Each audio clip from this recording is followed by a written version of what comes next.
CM Manohar Lal इंद्री दौरे पर हैं। इस दौरान सीएम मनोहर लाल जैनपुर साधान गांव पहुंचे, जहां उन्होंने जनसंवाद कार्यक्रम के तहत लोगों की समस्याएं सुनी। इस मौके पर सीएम ने कहा कि डायरेक्ट बेनिफिट ट्रांसफर के जरिए पूरा पैसा आम जनता तक पहुंचता है। पहले के प्रधानमंत्री कहते थे कि 1 रुपए में से केवल 15 पैसे ही जनता तक पहुंचाए जाते हैं, लेकिन अब केंद्र से आया पूरा 1 रुपया जनता तक पहुंचता है। सीएम ने कहा कि बुजुर्ग अवस्था पेंशन से लेकर छात्रवृत्ति तक का पैसा सीधे बैंक अकाउंट में पहुंचता है। हमारी सरकार ने व्यवस्था परिवर्तन के साथ आम जनता का जीवन सुगम बनाया। ऑनलाइन ट्रांसफर पॉलिसी के जरिए शिक्षकों का ट्रांसफर आसान हुआ। तो वहीं सीएम मनोहर लाल डबकौली कला के गांव भी पहुंचे और वहां भी जनसंवाद में लोगों की समस्याएं सुनी।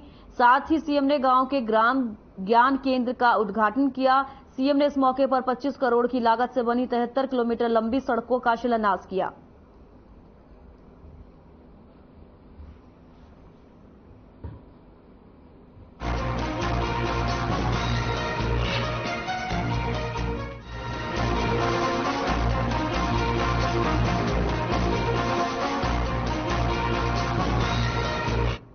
अंबाला में गृह मंत्री अनिल विज ने अपने हजारों कार्यकर्ताओं के साथ तिरंगा यात्रा निकाली। गाड़ियों के बड़े काफिले में कार्यकर्ता हाथों में तिरंगा लिए चल रहे थे और उन सबका नेतृत्व गृह मंत्री अनिल विज कर रहे थे।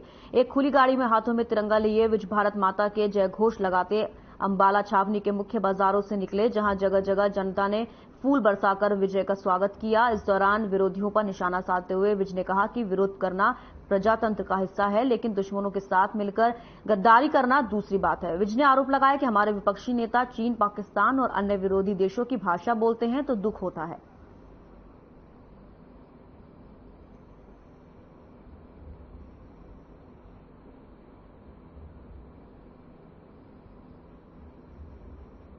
सारे देश में मोदी जी के आह्वान पर हर गांव में, हर शहर में, हर कस्बे में, हर महानगर में तिरंगा यात्राएं निकाली जा रही हैं। भाषा अलग हो सकती है, क्षेत्र अलग हो सकता है, परंपराएं अलग हो सकती हैं, लेकिन तिरंगा सबका अभिमान है, तिरंगा सबकी शान है।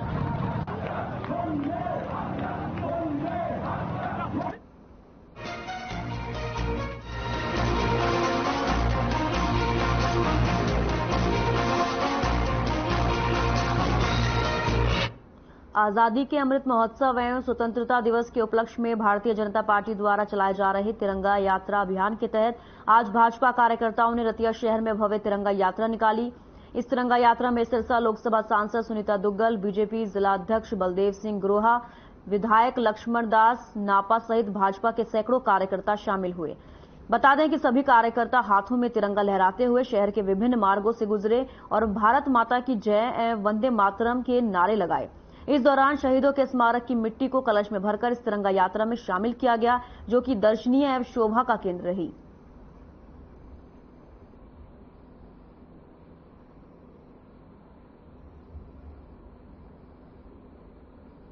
देखिए, ऐसा है कि माननीय प्रधानमंत्री जी ने ये सभी कार्यकर्ताओं को आह्वान किया है और हमारे राष्ट्रीय अध्यक्ष जी ने भी सभी कार्यकर्ताओं का आह्वान किया है कि हम लोग 14 अगस्त को विभाजन विभीषिका जो है उसका आयोजन पूरे हिंदुस्तान भर के अंदर करेंगे और इसके साथ साथ जो है 15 अगस्त को जो है वो हम स्वतंत्रता दिवस मनाएंगे, लेकिन 12 अगस्त से लेकर 15 अगस्त के बीच में हमें हर घर तिरंगा जो है वो लगाना है और तिरंगा यात्रा निकालनी है। उसी के संदर्भ में आज हम सब लोग यहाँ पर रतिया में जो है इस अनाज मंडी के अंदर इकट्ठे हुए हैं। सभी कार्यकर्ता बंधु, हमारे यहाँ के विधायक, हमारे भाई लक्ष्मण नापा जी, हमारे जिला अध्यक्ष बलदेव गुरोहा जी और सभी कार्यकर्ता बंधु यहाँ पर एकत्रित हुए हैं और हम लोग सब यहाँ से तिरंगा यात्रा जो है उसकी शुरुआत करने जा रहे हैं और ये भगत सिंह जो चौक है वहां तक जाएगी और वहां पर हमारे जो स्वतंत्रता सेनानी हैं, जिन्होंने स्वतंत्रता के लिए अपनी जान दी है, कुर्बानी दी है, उनको हम लोग माल्यार्पण करके इसका समापन करेंगे। आज की तिरंगा यात्रा रतिया जो हमारी शहर में अभी हम करने जा रहे हैं, तो सभी देश में भारतीय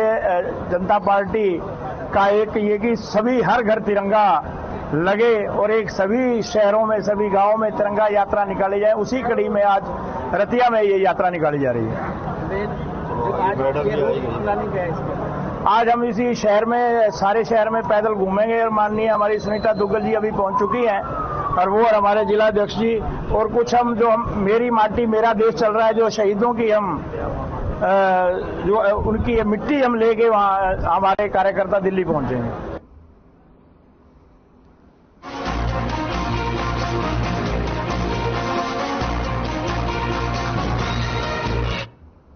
समालखा में आज बीजेपी का पन्ना प्रमुख सम्मेलन का आयोजन हुआ। कार्यक्रम में मुख्य अतिथि के रूप में शिक्षा मंत्री कंवरपाल गुर्जर ने शिरकत की। बता दें कि शिक्षा मंत्री कंवरपाल गुर्जर ने कार्यकर्ताओं को जीत का मूल मंत्र दिया। इसके अलावा पन्ना प्रमुख सम्मेलन में राज्यसभा के सांसद कृष्णलाल पवार, करना से लोकसभा सांसद संजय भाटिया, जिला परिषद चेयरमैन ज्योति शर्मा, जिला अध्यक्ष अर्चना मौजूद रहे।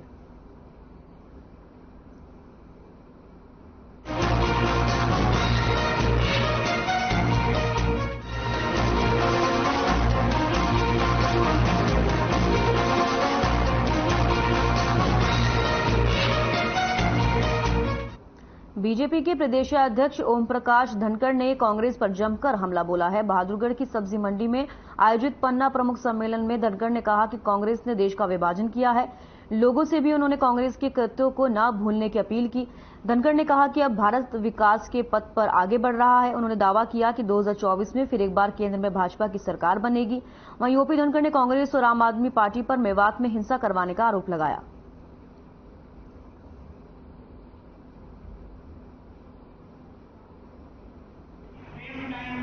आज 55 विधानसभाओं के पन्ना प्रमुख सम्मेलन पूरे हो रहे हैं। आज 6 हैं, 49 पहले हो गए। हमारे यहीं बेरी में है, कलानौर में है, हमारे जुलाना में है, काड़ावाड़ी में है और समालखा में है। मैं अभी यहाँ से कलानौर से काड़ावाड़ी पहुँचूंगा। सुधा यादव जी बेरी में आ रही हैं। हमारे जेपी दलाल जी जो है जुलाना पहुँच रहे हैं और कंवरपाल जी गुर्जर समालखा पहुँच रहे हैं। हमारे 65% पन्ना प्रमुख 2,20,000 पन्ना प्रमुख हमारे पोर्टल पर चढ़ चुके हैं। इस तेजी के साथ हम आगे बढ़ रहे हैं कि दिसंबर अंत तक बहुत बड़ी संख्या इसकी पूरी कर लेंगे। कुछ बचेंगी तो फिर करेंगे।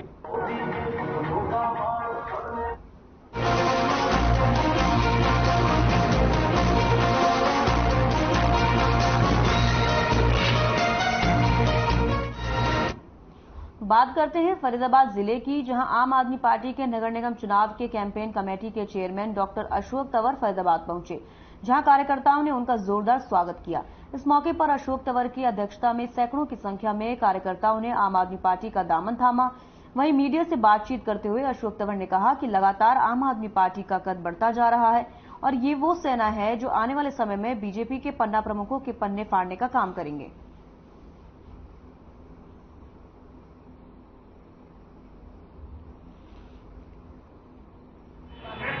पिछले 39 दिनों से कलरों की जो हमारे साथी हमारी बहनें बैठी हैं, उनकी हड़ताल का आज 39 दिन पूरे हो गए, 40वां दिन है।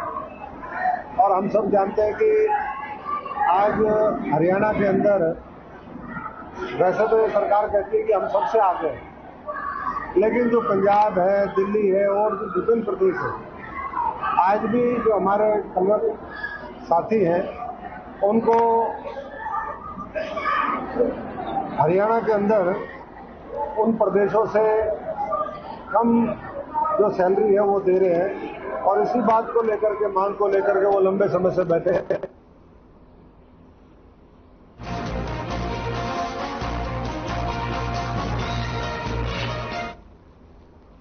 कैथल में प्रॉपर्टी आईडी और परिवार पहचान पत्र के विरोध में कांग्रेस ने जन आक्रोश प्रदर्शन किया। प्रदर्शन से पहले सभी कांग्रेस कार्यकर्ता भाई उदय सिंह कला में एकत्रित हुए। इसके बाद राज्यसभा सांसद रणदीप सुरजेवाला और तोशाम की विधायक किरण चौधरी ने जनसभा को संबोधित किया।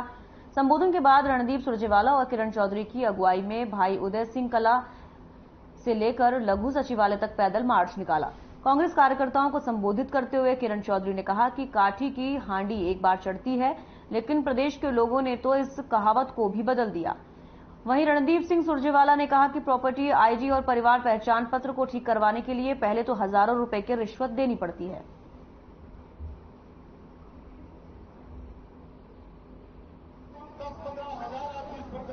आज से सारे प्रॉपर्टी आईडी के ऊपर सारी बातें बताई हैं। आज ये प्रॉपर्टी आईडी जो है सबके गले की जंजाल बन चुकी है।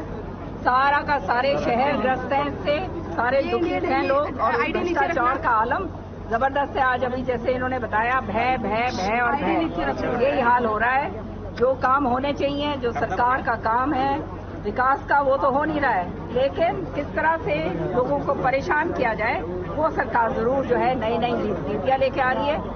जो लोगों की बात उठाएगा, जो चिलचिलाती धूप में धक्के खाएगा, जो लोगों के साथ कंधे से कंधा मिलाएगा, जो एससी, बीसी, किसान, महिला, युवा की बात करेगा, कांग्रेस उसे टिकट देगी। ना मेरे कहने से देगी, ना किसी और के।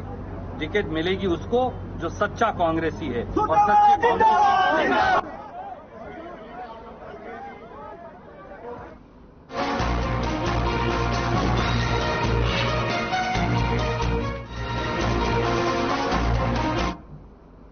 पलवल स्थित पंजाबी धर्मशाला में आज विभाजन विभीषिका स्मृति दिवस पर कार्यक्रम का आयोजन किया गया। कार्यक्रम को संबोधित करते हुए विधायक दीपक मंगला ने कहा कि विभाजन विभीषिका दिवस पर शहीदों को श्रद्धांजलि अर्पित की गई है, जिसमें बड़कल विधायक श्रीमती सीमा त्रिखा, हरियाणा भूमि सुधार एवं विकास निगम के चेयरमैन और होडल विधायक जगदीश नायर, पलवल विधायक दीपक मंगला एवं भाजपा नेता मोनू कालड़ा सहित गणमान्य लोग मौजूद रहे। वहीं हरियाणा भूमि सुधार एवं विकास निगम के चेयरमैन व होडल विधायक जगदीश नायर ने कहा कि पश्चिमी पंजाब के लाखों परिवारों को धर्म रक्षा हेतु अपना सब कुछ छोड़ना पड़ा। ये काला सच है। कार्यक्रम में मौजूद सभी गणमान्य लोगों ने अपनी बात कही। इस दौरान विस्थापित परिवारों को बुलाकर त्रासदी में प्राण गंवाने वाले लोगों को श्रद्धांजलि दी गई।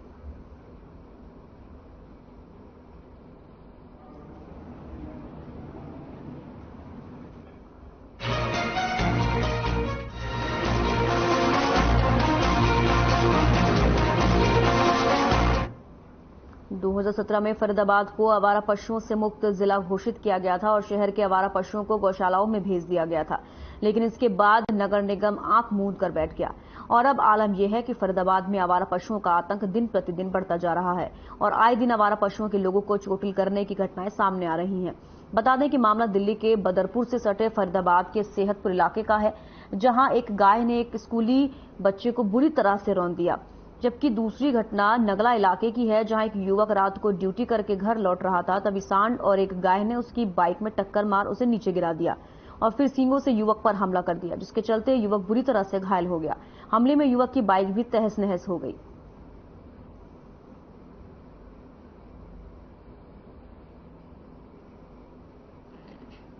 ये ड्यूटी से घर आ रहा है 11:30 बजे करीब, तो हमें फोन आया अचानक से कि आपके बेटे का एक्सीडेंट हो गया। अब जैसे कि हम पहुंचे, वहां पता किया है सबसे, तो पता चल रहा है कि बाइक में एक सांड और गाय ने दोनों ने हमला किया है।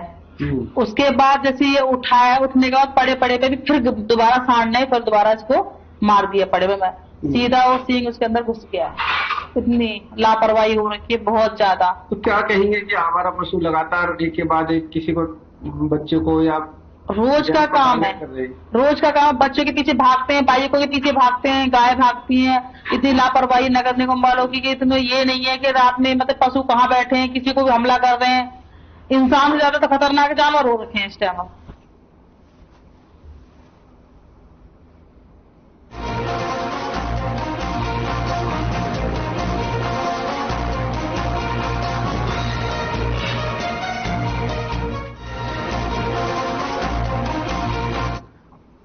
फरीदाबाद में सोशल मीडिया पर पुलिस की गुंडागर्दी का एक वीडियो जमकर वायरल हो रहा है। इस वीडियो में देखा जा सकता है कि कुछ पुलिसकर्मी एक युवक को जबरन पकड़कर ले जाने की कोशिश कर रहे हैं, लेकिन उसके परिजन पुलिस का विरोध कर रहे हैं। इतना ही नहीं, उनका आरोप है कि पुलिसकर्मियों ने उन पर न केवल उन्हें मारा पीटा बल्कि उन पर रिवॉल्वर भी तान ली। इस मामले में पीड़ित शाकिर और उसकी पत्नी हिना सहित उसके परिजनों ने पुलिस पर कई और गंभीर आरोप लगाए। शाकिर ने बताया कि वह अपने घर में खाना खा रहा था कि तभी कुछ पुलिसकर्मी आए और उसके साथ मारपीट करने लगे और कहा कि वह गांजे का काम करता है और जबरदस्ती उसे अपने साथ खींचकर ले जाने लगे। जब इस बात का उसकी मां और उसकी पत्नी हिना ने विरोध किया तो पुलिसकर्मियों ने उनके साथ मारपीट की। इस दौरान पड़ोस के रहने वाले किसी ने अपने मोबाइल में सारी वीडियो रिकॉर्ड कर ली, लेकिन पुलिस अपने इस गुंडागर्दी को छुपाने के लिए मीडिया के सामने दूसरा तर्क रख रही है।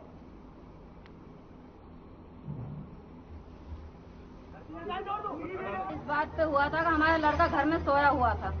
ये गए हैं अंदर जाकर उस लड़के को मारा है, मार कूट के नहीं, इन्हें खूब अच्छी तरह से मार ले। हमारे पास फोन का आप यहाँ पर बैठो, वहाँ पर लड़के को मार रहे हैं। जब हम गए लड़के को छुड़ाने के लिए तो मेरे थप्पड़ मारा उन्होंने खींचकर और धक्के मार कर हमें कमरे से बाहर निकाला उन्होंने। जब हमने लड़के को छोड़ो क्यों छोड़े, ये गांजा बेचता, हमारा लड़का कोई गांजा फांजा नहीं बेचता, जब बेचता था अब कोई गांजा नहीं बेचता।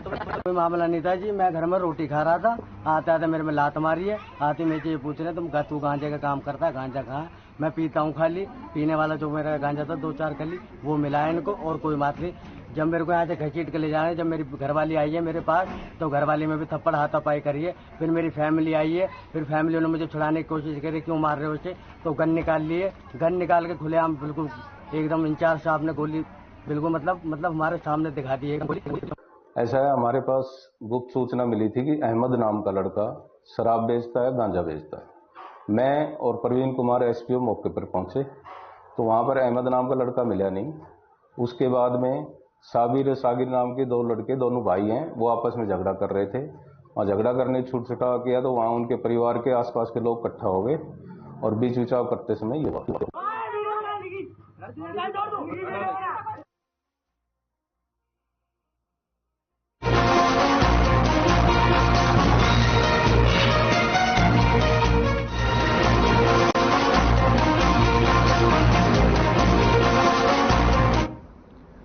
भिवानी में स्वतंत्रता दिवस पर सुरक्षा को लेकर पुलिस, गुप्तचर इकाई, सीआरपीएफ, आरपीएफ और समस्त थाना पुलिस ने रेलवे स्टेशन और होटलों पर संयुक्त रूप से जांच अभियान चलाया।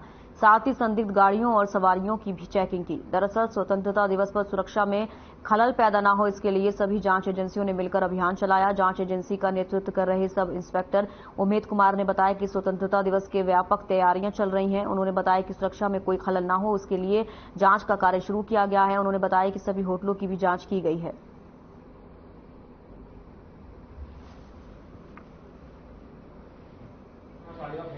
पंद्रह अगस्त की सुरक्षा के मद्देनजर रखते हुए सार्वजनिक प्लेस, होटल, धर्मशालाएं और ढाबे वगैरह जो है ना वो चेक किए जा रहे हैं। कोई संदिग्ध व्यक्ति वगैरह ना हो, कोई बैड एलिमेंट्स वगैरह हो, तो इस सुरक्षा को मद्देनजर रखते हुए चेक किए जा रहे हैं।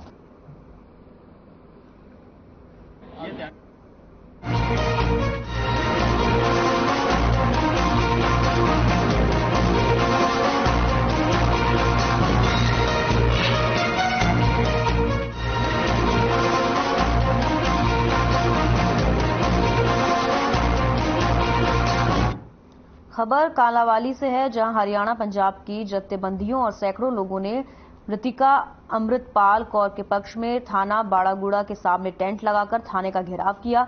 दरअसल आरोप लगे हैं कि 4 अगस्त को ग्राम सुखचैन में अमृतपाल कौर की उसके ससुराल पक्ष के लोगों ने हत्या कर दी थी। इसी कड़ी में पुलिस ने मुख्य आरोपी बालकौर सिंह को गिरफ्तार कर लिया था, जहां जत्थेबंदियों ने बचे 4 आरोपियों को गिरफ्तार करने की मांग कर सरकार व पुलिस के खिलाफ नारेबाजी की।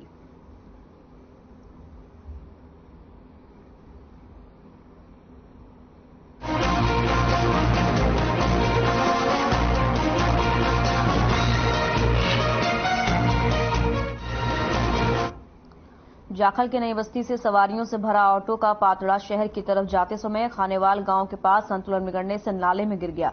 इस हादसे में कई लोगों की मौत हो गई और अन्य सवारियों को चोटें आने पर पटियाला रेफर कर दिया गया।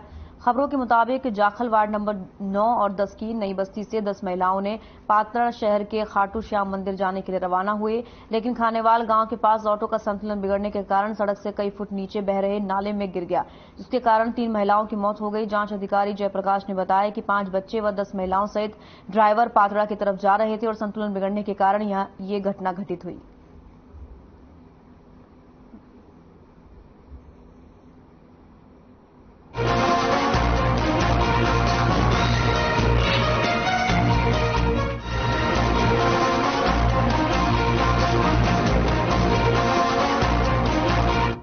हरियाणा में 39 दिन से हड़ताल पर चल रहे लिपिकों को मनाने के लिए 4 दौरे की बैठक विफल रहने के बाद सरकार ने अब एस्मा लगा दिया है। मुख्य सचिव संजीव कौशल ने शनिवार को हड़ताली कर्मचारियों पर एस्मा लगाने का आदेश जारी कर दिया।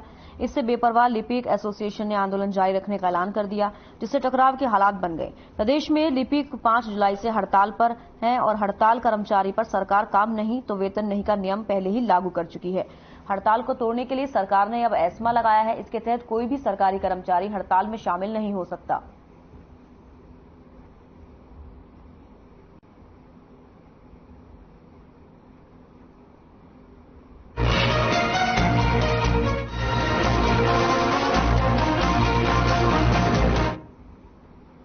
खबर अंबाला से है, जहां छावनी के तोपखाना इलाके में सिक्योरिटी एजेंट की सूचना पर पुलिस ने रेड करके एक घर से जुआ खेलते हुए 4 लोगों की गिरफ्तारी की। उसी दौरान 27,400 रुपए की रकम भी बरामद की। फिलहाल पुलिस ने चारों के खिलाफ गैम्बलिंग एक्ट का मामला दर्ज कर लिया है।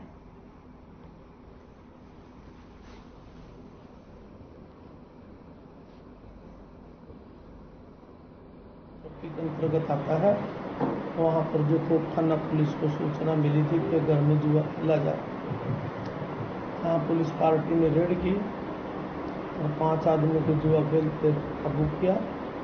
27,485 रुपये से बरामद हुए हैं, जिनके खिलाफ गैम्बलिंग अधिनियम का मुकदमा दर्ज कर दिया।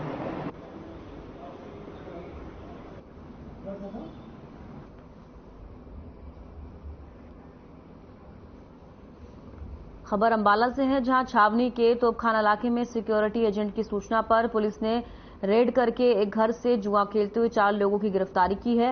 उसी दौरान 27,400 रुपए की रकम भी बरामद की गई। फिलहाल पुलिस ने चारों के खिलाफ गैम्बलिंग एक्ट का मामला दर्ज किया है। तो तस्वीर में दिख रहे आपको 4 लोग गिरफ्तार किए गए हैं, जिनसे 27,400 रुपए की रकम बरामद की गई है और फिलहाल पुलिस ने चारों के खिलाफ गैम्बलिंग एक्ट का मामला दर्ज किया है।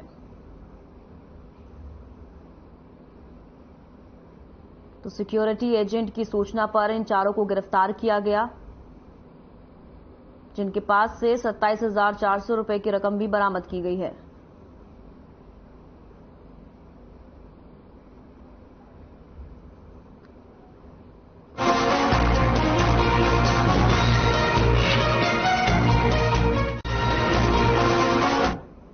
खबर राजधानी दिल्ली से सटे बहादुरगढ़ से है, जहां स्वतंत्रता दिवस को मद्देनजर रखकर पुलिस सुरक्षा बढ़ा दी गई है।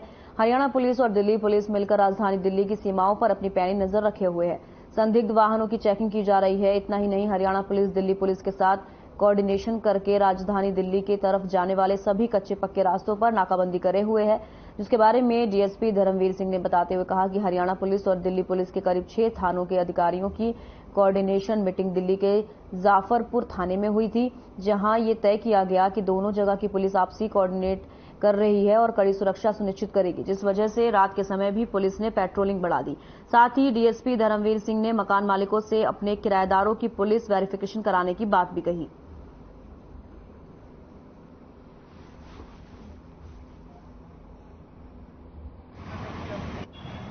हम लोग बिल्कुल अलर्ट हैं, बिल्कुल एक्टिव हैं। 24 घंटे हमारी पेट्रोलिंग चल रही है। टोटल 34 नाके हमने पूरे जिले में लगाए हैं, जिसमें से कि 13 इंटरस्टेट नाके हैं, 11 नाके झज्जर, बेरी और सारे एरिया में, 4 नाके बहादुरगढ़ में और 6 नाके हमारे परमानेंट लगे हुए हैं, जिसमें 24 घंटे जो भी आ रहा है, अगर कोई संदिग्ध है तो सारी चेकिंग चल रही है। सारे होटलों की चेकिंग चल रही है, वेरिफिकेशन चल रहा है। कोई संदिग्ध दिखता है तो उसका प्रॉपर उससे पूछताछ होती है। पर्चा अजनबी हम लोग जो है वो कर रहे हैं। तो हमारी पूरी तैयारी है। साथ ही अभी दिल्ली के साथ और अन्य जो हमारे पड़ोस के जिले हैं, उनके साथ भी हमारी दिन प्रतिदिन लेवल पर बैठक चल रही है।